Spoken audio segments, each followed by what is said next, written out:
एका विमान अपघातात अजित पवार गेले आणि महाराष्ट्राचं राजकारण कायमचं बदलून गेलं। त्यानंतर बऱ्याच राजकीय घडामोडी बदलल्या।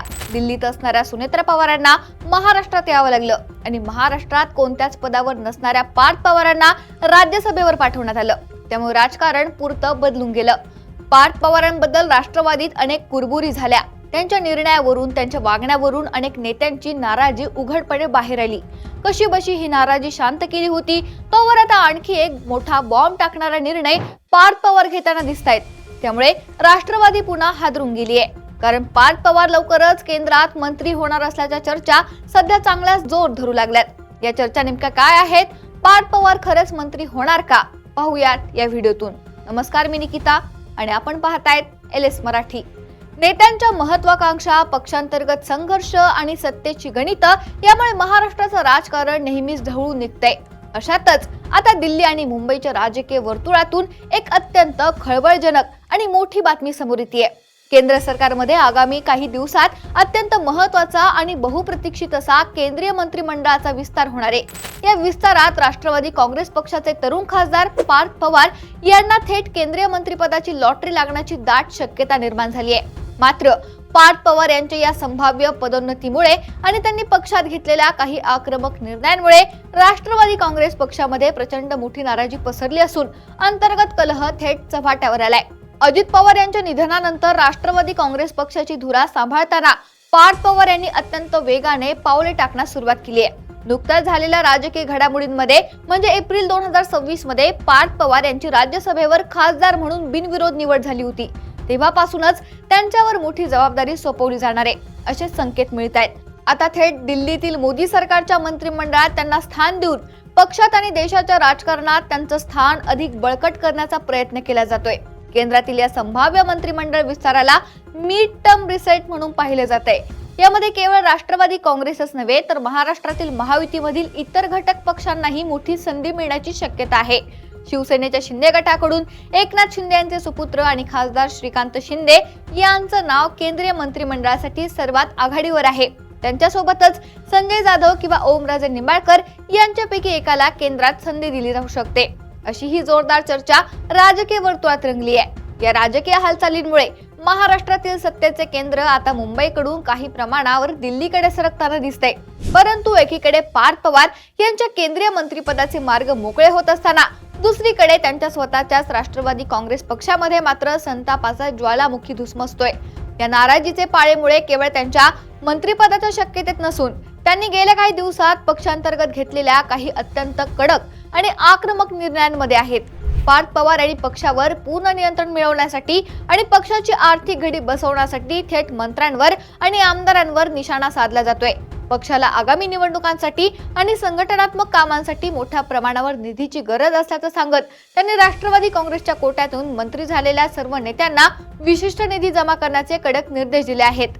जे मंत्री किंवा आमदार ठरवून दिलेला पक्ष निधी देणार नाहीत त्यांच्याकडून थेट मंत्रिपदाचा राजीनामा घेतला जाईल, असा स्पष्ट आणि कडक इशाराच पार्थ पवार यांनी दिल्यामुळे पक्षात मोठी खळबळ उडाली आहे। या कडक भूमिकेमुळे वर्षानुवर्ष राजकारणात असणाऱ्या आणि अनेक उन्हाळे पावसाळे पाहिलेले राष्ट्रवादीचे ज्येष्ठ नेते कमालीचे नाराज आहेत। पक्षातील अंतर्गत वादाचा हा भडका उडण्याचं मुख्य कारण ठरलं ते म्हणजे ज्येष्ठ नेते आणि राज्याचे अन्न व नागरी पुरवठा मंत्री छगन भुजबळ यांच्या खात्याशी संबंधित असलेला एक मोठा वाद। छगन भुजबळ यांच्या अन्न व नागरी पुरवठा मंत्रालयाअंतर्गत सुमारे 4500 कोटी रुपयांचे ट्रान्सपोर्ट टेंडर काढण्यात आलं होतं। हा अतिशय महत्वाचा आणि मोठ्या टेंडर प्रक्रियेवर पार्थ पवार यांनी थेट आक्षेप घेतला। एवढंच नव्हे तर त्यांनी राष्ट्रवादी काँग्रेसच्या कोट्यातील सर्व मंत्र्यांकडून गेल्या 6 महिन्यात काढण्यात आलेल्या सर्व टेंडर्सची आणि त्यांना वाटप करण्यात आलेल्या विकास निधीची सविस्तर माहिती मागवली आहे। पार्थ पवार यांच्या या तपासणी सत्रामुळे आणि हस्तक्षेपामुळे छगन भुजबळ यांच्यासारखा अत्यंत अनुभवी आणि ज्येष्ठ नेता कमालीचा दुखावला गेलाय। भुजबळ आणि पार्थ पवार यांच्या त्या टेंडरवरून आणि पक्षनिधीवरून थेट वाद झाल्याचं वृत्त असून यामुळे पक्षात जुने विरुद्ध नवे असा उभा संघर्ष निर्माण झालाय। हा संघर्ष केवळ छगन भुजबळ यांच्या पुरता मर्यादित नसून प्रफुल्ल पटेल आणि सुनील तटकरे यांच्यासारख्या पक्षाच्या इतर दिल्ली पातळीवरील आणि राज्य पातळीवरील ज्येष्ठ नेत्यांमध्येही याविषयी तीव्र असंतोष आहे। या सर्व ज्येष्ठ नेत्यांनी पक्षासाठी आपले संपूर्ण आयुष्य घालवले, अनेक ठिकाणी प्रसंगातून पक्षाला बाहेर काढले। अशा ज्येष्ठ नेत्यांना बाजूला सारून किंवा त्यांना कुठलीही पूर्वकल्पना न देता केवळ कौटुंबिक पार्श्वभूमीच्या जोरावर एक तरुण नेत्याला थेट केंद्रीय मंत्रिपद दिलं जाणं आणि त्याच नेत्याकडून सर्व ज्येष्ठ नेत्यांच्या खात्यांची आणि निधीची चौकशी केली जाणं ही गोष्ट या नेत्यांच्या आत्मसन्मानाला ठेच पोहोचवणारी ठरली आहे. पक्षासाठी राबणारे जुने कार्यकर्ते आणि नेते मागे पडत असून सत्तेच्या आणि पैशांची सर्व सूत्रे एकाच व्यक्तीच्या हातात केंद्रित होत असल्याचा आरोप नाव न घेण्याच्या अटीवर अनेक नेते खासगीत करतायत. पार्थ पवार यांनी पक्ष वाढवण्यासाठी आणि संघटना बळकट करण्यासाठी निधी गोळा करणं आवश्यक असल्याचं समर्थन केलं असलं तरी त्याची पद्धत अत्यंत हुकुमशाही स्वरूपाची असल्याची भावना पक्षात निर्माण झाली आहे. मंत्र्याच्या कामगिरीचं मूल्यमापन करणं किंवा त्यांच्याकडून पक्षनिधीची सक्ती करणं यामुळे मंत्र्यांमध्ये प्रचंड असुरक्षिततेचं वातावरण तयार झाले. त्यामुळे महायुती सरकारच्या अंतर्गत समन्वयावरही याचा परिणाम होण्याची शक्यता वर्तवली जाते.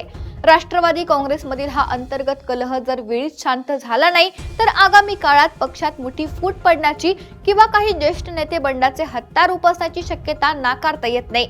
केंद्रातील या संभाव्य मंत्रिमंडळ विस्ताराकडे संपूर्ण देशाचं लक्ष लागून राहिले. पंतप्रधान नरेंद्र मोदी आणि गृहमंत्री अमित शहा हे महाराष्ट्रातील आगामी राजकीय गणिते आणि विधानसभा निवडणुका डोळ्यांसमोर ठेवूनच या विस्तारात मंत्रिपदाचं वाटप करतील. पार्थ पवार यांना केंद्रात कॅबिनेट दर्जा मिळतो की राज्यमंत्रीपद यावरही बरेच काही अवलंबून असेल. जर पार्थ पवार यांना केंद्रात मोठं स्थान मिळालं तर त्यांचा पक्षावरील दबदबा आणखी वाढेल, ज्यामुळे पक्षातील जुन्या नेत्यांची कोंडी अधिकच जटिल होईल. सध्या तरी दिल्लीतील वरिष्ठ पातळीवरून अधिकृत घोषणा होईपर्यंत या सर्व चर्चांना उधाण आलेलं आहे. राष्ट्रवादी काँग्रेसमधील ही अंतर्गत धुसफूस कशी शांत केली जाते आणि पार्थ पवार यांच्या दिल्लीतील एंट्रीने महाराष्ट्राच्या राजकारणाला कोणती नवीन दिशा मिळते हे पाहणं येणाऱ्या काळात अत्यंत उत्सुकतेचं ठरणार आहे. Bureau report, LS Marathi.